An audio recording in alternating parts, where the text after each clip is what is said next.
Okay, so I want to make it clear. This is my prediction of what it will be. This is not what I'm saying it should be. This is my prediction of what the college football playoff rankings will be. All right. So I have Ohio State number one still. I thought about Indiana at number two and Texas A&M at number three, but I Hmm. think they're going to give the advantage to Oregon over at the very least Ole Miss. And I think if you give the advantage to Oregon, you you cannot have Indiana behind Texas A&M. And so another thing we have to think about with this is that the AP poll is an average of voters. This is agreed upon by a committee. So they're not just like all putting in their top 25 and then they take the average. The committee is saying we all agree on this being here. So I think they're going to honor head to heads a whole lot more. I think they're going to be more consistent with like this team beat that team. This team we think is good, so we're going to give this team some more credit. So I have Oregon in the top five, Georgia at number six, Ole Miss seven, BYU, Texas Tech at number nine, followed by Notre Dame at number 10. Excuse me. I don't think they're going to honor the Notre Dame Miami head to head because Miami has lost two games here lately, and Notre Dame lost their two games at the beginning of the season. You don't typically see the playoff committee honoring those when it's a difference of when they lost those games as much. I do think they honor Texas over Oklahoma, so I have Texas at number 11, Oklahoma at number 12, followed by Vanderbilt, Louisville over Georgia Tech, and then Miami, Missouri, Virginia, USC over Michigan, Utah, Memphis. USF is the big group of five team that I think they put in there, even though they're not currently ranked. They tend to do this every year with like a group of five team that gets in there. Last year, Boise State was up there higher than before. Army was ranked 18th when the AP poll had given them like 3 votes. They were 8 and 0. Now there's not really like a undefeated team. I thought about North Texas possibly being that as well, but Memphis has beat some teams, so I think they stay in there. USF up there, and I think Washington and Iowa are at 24 and 25. And that's not me being a Big Ten homer. I think we've seen the playoff committee give some more credit to the Big Ten Hmm. in the back half of the poll than say like the top 25 of the AP poll. So Yeah. looks very similar. Top 15 because that's kind of how it goes. Other than Virginia, who I think they're going to ding and have them at number 18. Um, and then they're gonna kind of swap some head-to-head stuff a little bit. What do you think of my prediction here, Zach? I think you're just going after Virginia. I don't think they're going to be that low. Okay, I that's fair. but I My here thing with Virginia is if this strength of record type of stuff happens, right? Like if this whole Mhm. idea of like you have to have big wins in order to be up there, I don't think they're going to see Virginia as having a big win. Yeah. I that's fair, but I think you can make a really strong case that they should be above Missouri. Um I think Well, you and I can make a strong case, but what would yeah. a committee do, Well, right? and I mean if they're going to honor head to head, they beat Louisville at Louisville.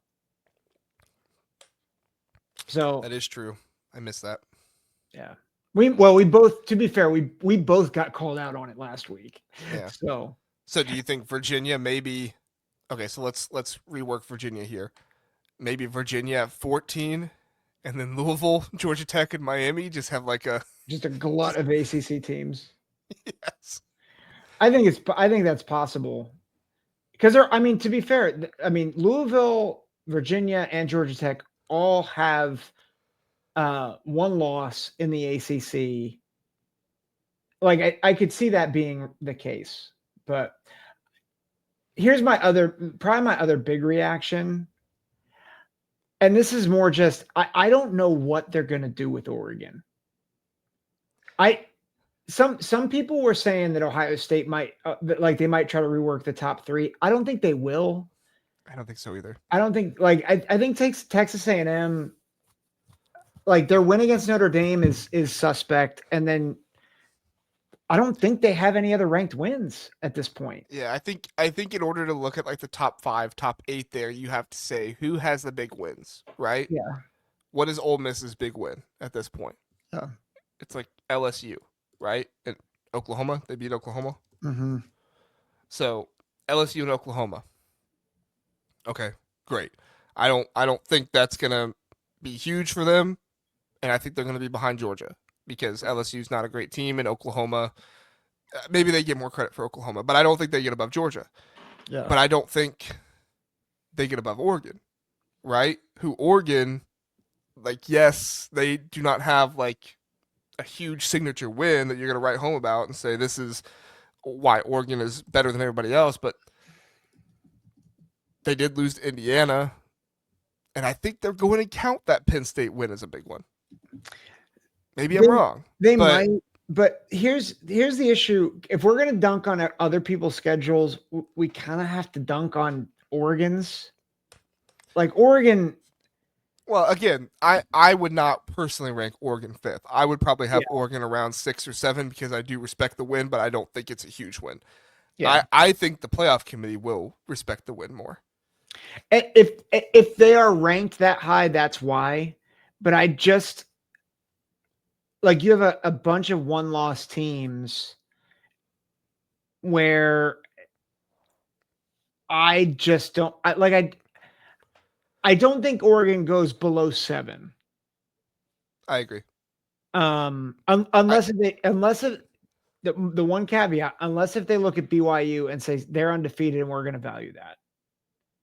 That's true. And BYU does have technically the fourth strength of record in college football right Yeah. now. It goes Texas A&M, Indiana, BYU, or Yeah. Indiana, Ohio State, So BYU.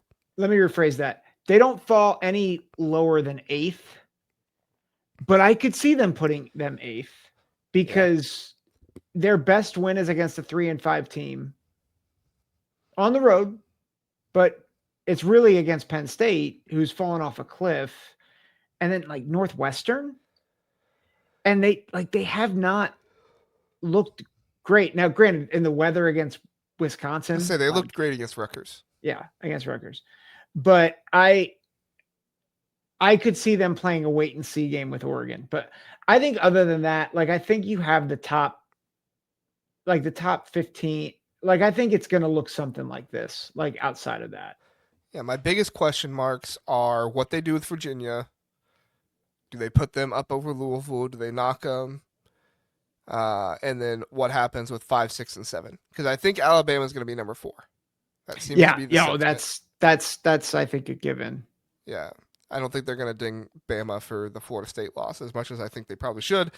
I don't think they will. And I think it's just going to depend. I mean, they might come out and do exactly what the AP poll did, but that's not really been like the college football playoffs thing. Like it always feels like somewhere in the top 5 and like one other spot in the top 10, they do something funky where they like put 2 different teams in different spots. Yeah. And this might be too much to put Oregon 5. I can see Oregon at 6 and Ole Miss at 7. Yeah. And Georgia at 5. I can see that. I'll just say one more thing, and then if you want to wrap up, we can. Okay. It's so I look at Sagarin a lot, and I think just something because I think some people legitimately think that 1 through 3 is going to be different, and from the AP poll, I don't think so either. And I think people need to understand that if you look at Ohio State, Indiana, and Texas A&M, they're not that different resume wise. Like people will try to sell you that their resume, Texas A&M has a much harder schedule. But according to Sagarin, all 3 of them have 1 win against the top 10. And all of them have at least 3 wins over the top 30. Texas A&M talking about again? This is Sagarin with Texas A&M, Indiana, and Okay. Ohio State. Okay. Texas A&M has 3 wins against the top 30. I believe those wins are Notre Dame. Let's see. I think it's Notre Dame, LSU, and Florida. Did they play Florida? Did they beat Florida? Yeah. Okay. So those are the 3 teams against the top 30, according to Sagarin. Indiana beat Oregon, who's the number 3 team in Sagarin. And then they beat Iowa, who is 17th, by the way, in Sagarin. And they beat Illinois. I mean, they beat them by 53. And then Ohio State's beat Texas. They beat Penn State. they beat Washington, they beat Illinois. Mm-hmm. That's 4 teams in the top 30. Like, and Ohio State, Indiana are one, or Ohio State's 1, Indiana 2, Texas A&M is 4 in the Sagarin ratings. Like Who's 3? Oregon.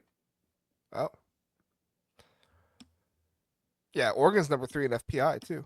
I Yeah. think that's the biggest question mark here is do they go by like strength of record? Because if you go by strength of record, Iowa is not very high up there. So Iowa's not going to be very high up. But if you Mhm. go by like ESP and FPI, so if you go by more like the metrics, I don't think they're going to go by SP plus because SP plus is predictive. Um, but if they go by FPI, USC is right next to Texas A&M. They are top 15, Yep. right next to Texas A&M. Utah is in the top 10 in ESP and FPI. So, I mean, that's kind of the thing that gives me the most, I wouldn't say worry, but like concern, I suppose.